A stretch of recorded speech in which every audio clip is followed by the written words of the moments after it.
Hello there folks, welcome back to the Chap's Guide. My name is Ash and I am your host on this journey through men's style, self-development and personal grooming. We're back at Oak Lodge.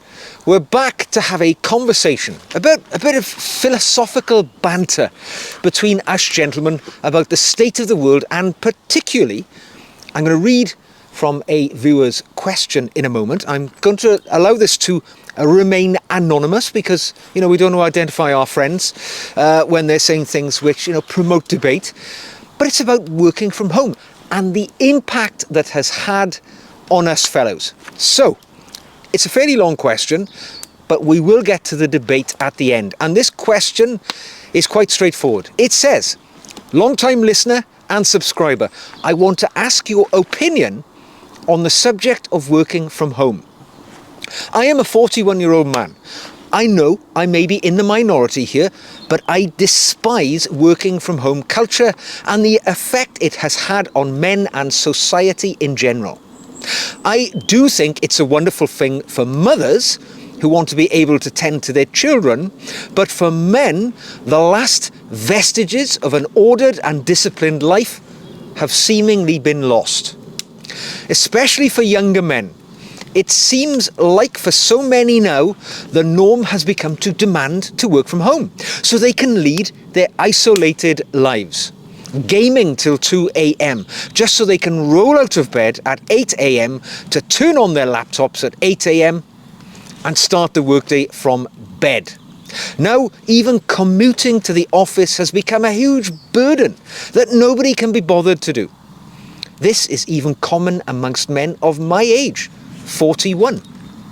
I feel so discouraged that in my office it's become a point of contention, everybody looking for an excuse to work from home. My company offers 2 working from home days per week, but even that is not sufficient for most. It's not enough that people show up in hoodies, shorts and sport apparel, even looking dishevelled and unkempt. Apparently we need to work from home all of the time. Quite frankly, it makes me feel almost silly that I am getting up each day, pressing my shirts, tying my ties. What for? What am I wasting my time getting my hair cut every other week for? I know this is a bad way of thinking, but we do live in a society that when things are certainly disordered and broken, helicopter, and we say to ourselves, why even bother? I never left civilization. Civilization just disappeared in front of me. From the time I was young, I was taught to dress well, with pride by my late grandfather. I've always worn a tie to work, even as I have seen things degrade from suit and tie, to suit with no tie, to chinos, to polos, now to t-shirts and whatever elastic waist pants and puffer vest that is being worn. Sorry for the doom and gloom. I would love to hear your point of view. Well, my anonymous friend, thank you for writing. And you're right. Working from home environment, it's been great for some. As you say, maybe young mothers wanting to bring children up. More of that though. But for many of us men, it's been damaging. I think it started obviously with the COVID pandemic, which happened to coincide with the rise of the capability of working from home technology. If it were not for Zoom and various other sort of online communication tools, obviously working from home wouldn't be possible. But then they all arrived, and at the same time as this pandemic, which forced everybody to stay at home for a few years, and there you get it. A culture totally changed.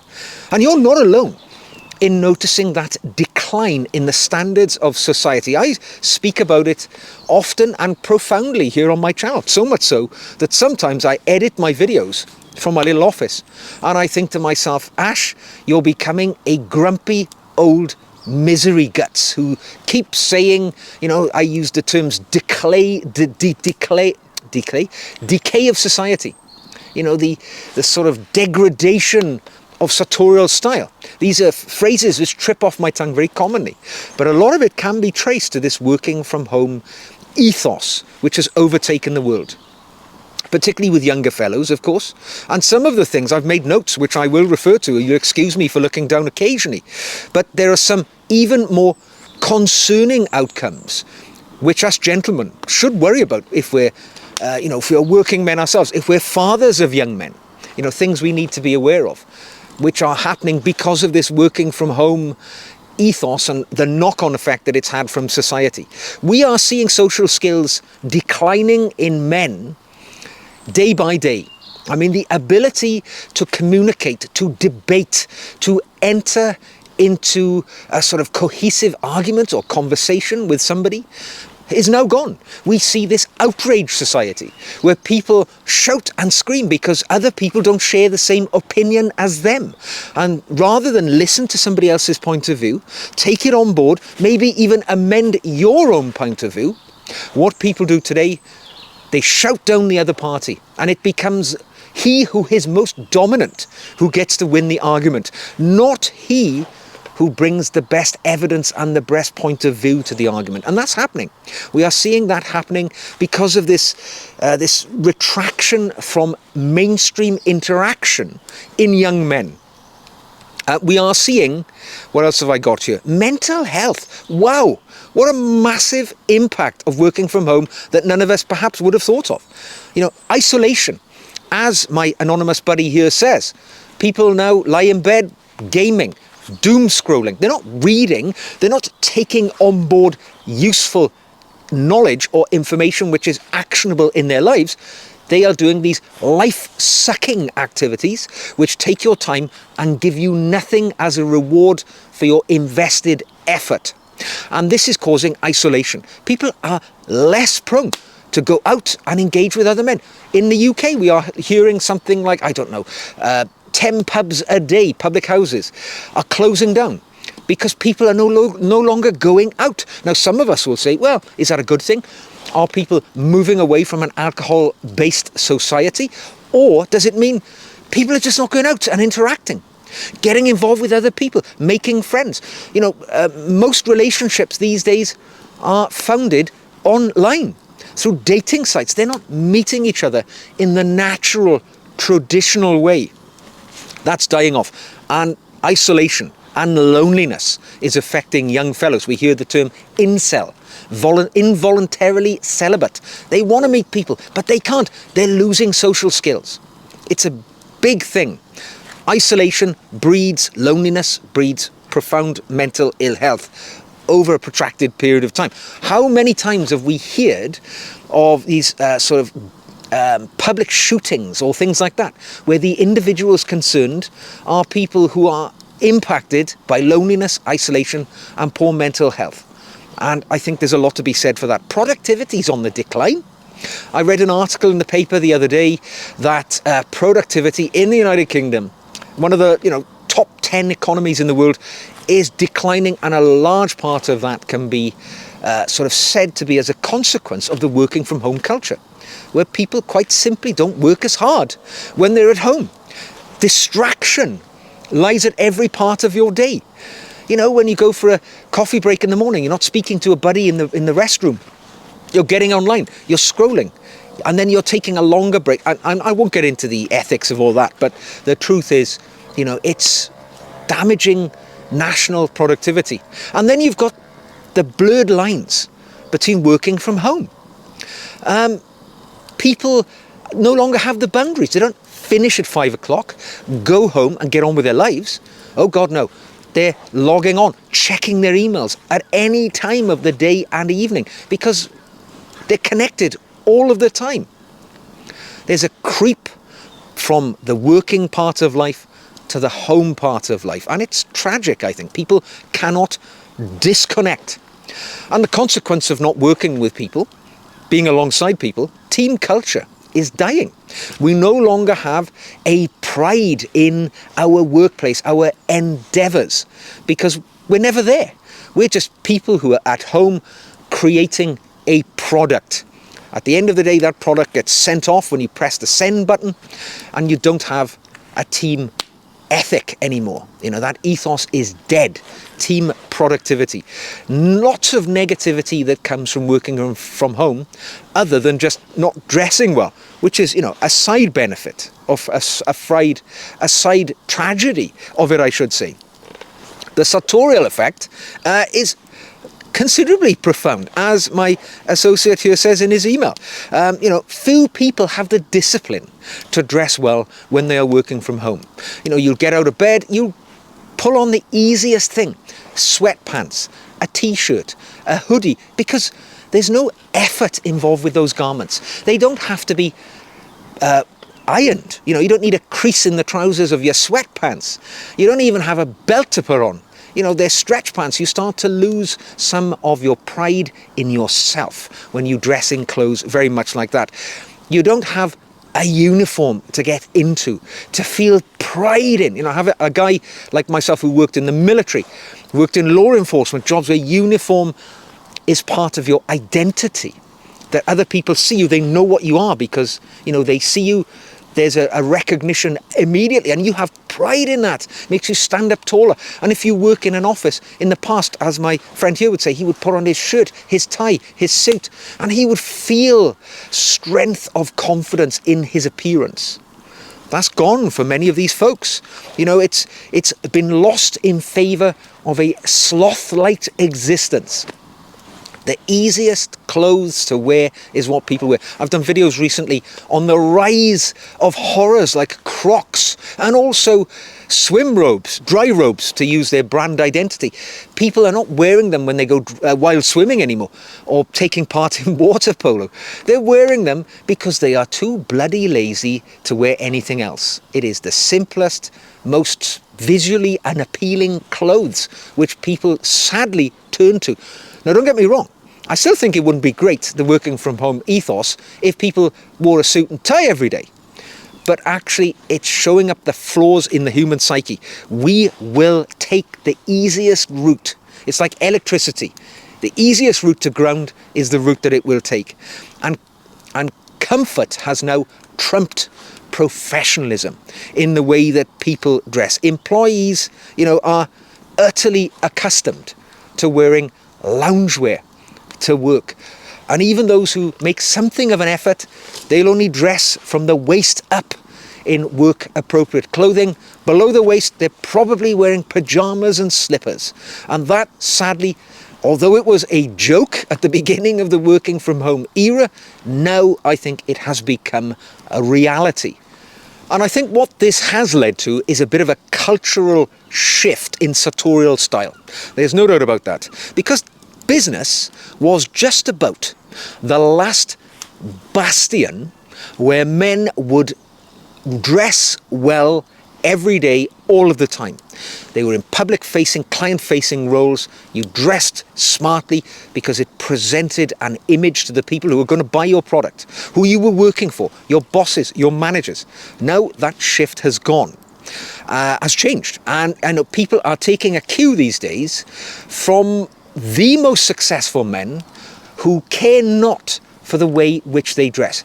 I mean, you don't have to look any further than Elon Musk, the richest man on the face of the planet. No man has had more money in the history of the planet than Elon Musk has at his disposal.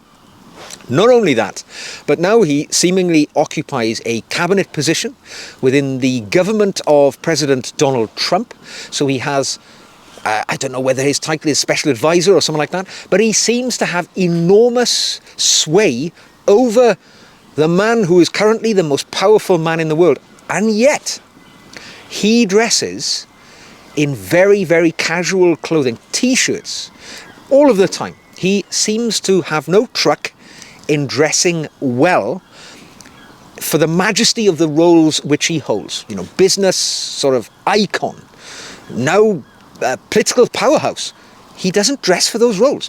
He dresses in the way that he sees fit, in a very dressed down manner, it is fair to say. And of course, those looking upwards at these men who they see as deity level characters in the world, they're going to dress in the same way, very sartorially toned down, casual, not very appealing. But I say to you, sir, as a retort to the dressing down standard in the world, men who take pride in dressing well still have an important role to play in the world. I dress well in the opportunities when I'm not out in the woods, when I'm going out amongst other people, delivering a service or a product in the fields of endeavour in which I work, you know, as a professional speaker, as a welfare trainer, as a funeral celebrant, whatever I'm doing. I always dress to the very highest possible denominator within those fields of endeavour. I'm not dressing down. And I wear those clothes as often as possible for some key important payoffs that they give me as an individual. Don't forget, I'm not necessarily dressing for anybody else's benefit.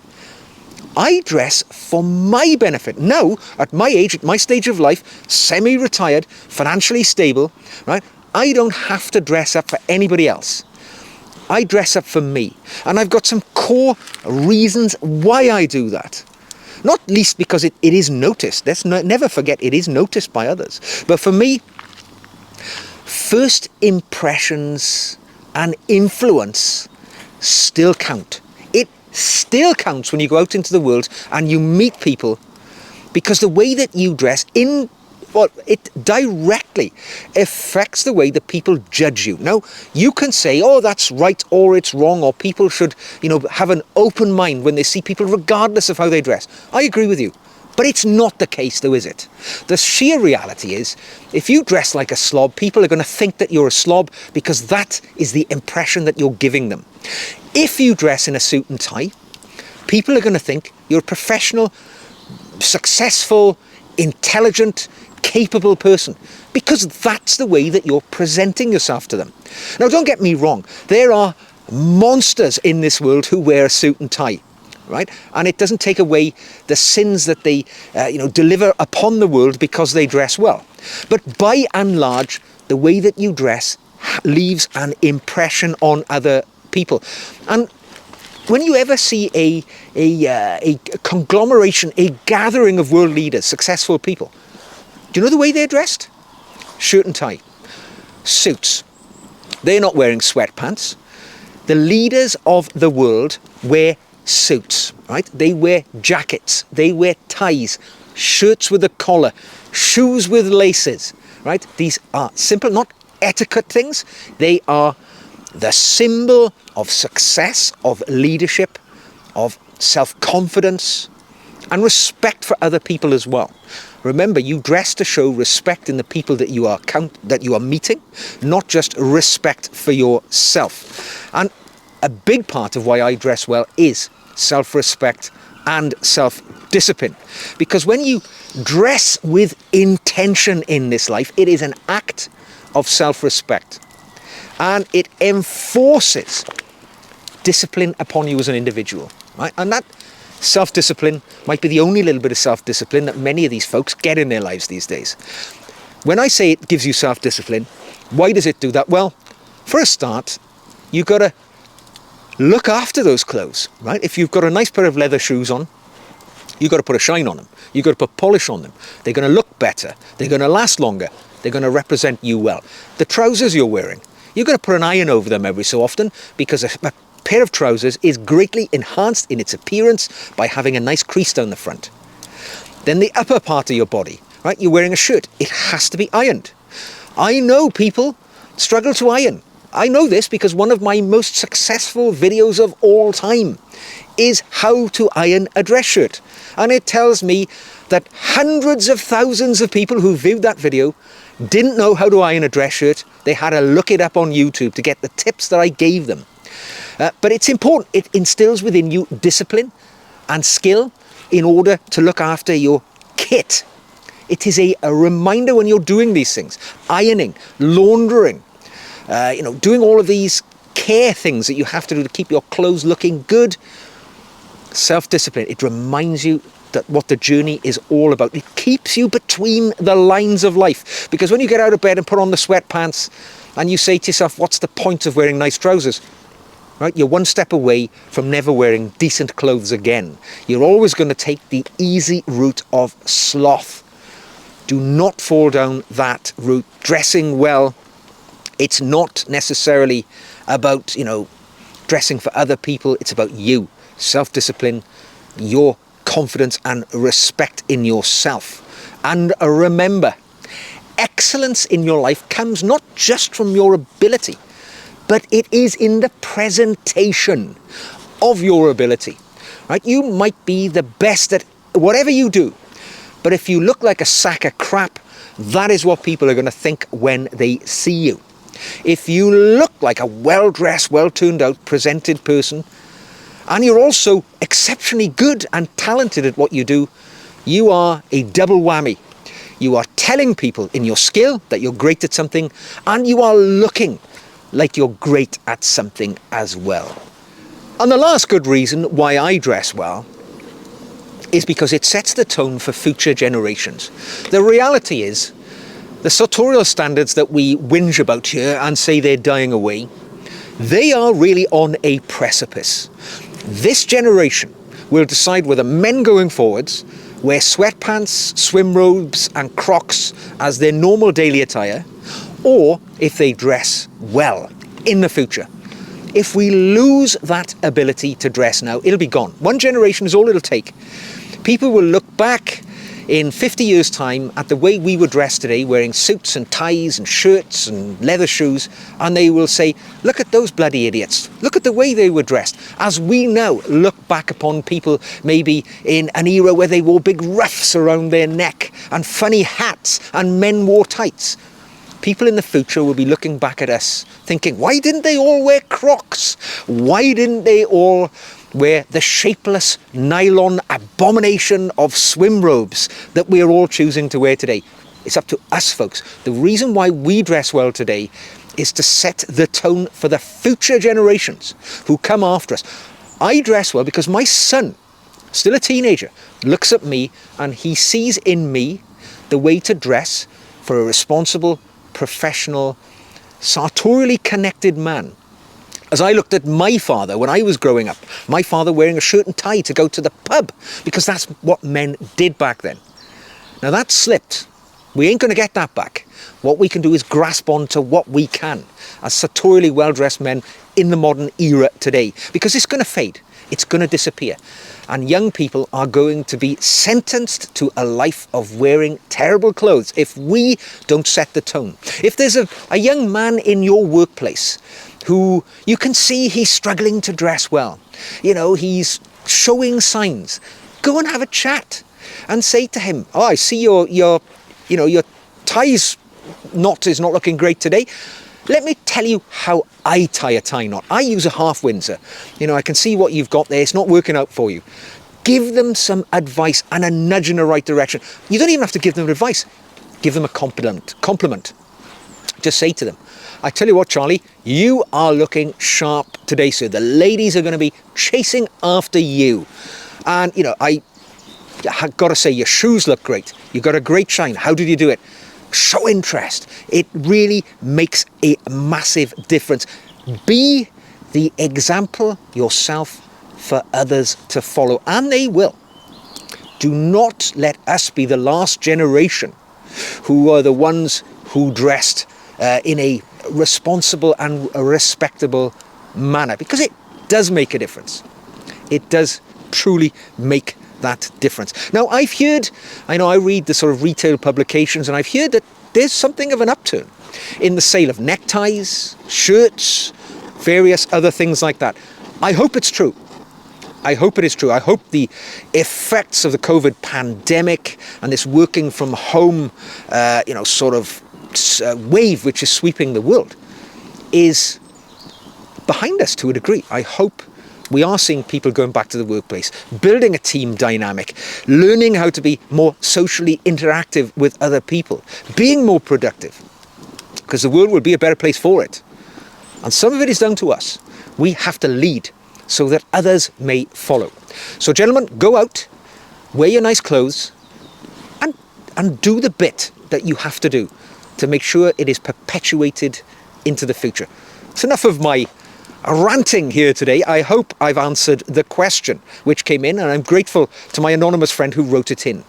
If you take issue with anything I have said, put it into the comment section below. If you've a question for me, like my friend here, drop it into an email. Who knows? I might pull up a chair by the fire and contemplate your question in a future video. If you've enjoyed the video, don't forget to like it, subscribe to see more like this. You can support the channel by buying me a coffee, or especially become a patron. For a tiny monthly fee, you can join my Patreon group, the link to which is in the show notes below, and you will benefit from the additional videos I make each week, exclusively for my patrons, and a personal dialogue with me if you want that. So, until the next time, gentlemen, be the person that others follow in life, and I will see you again very soon.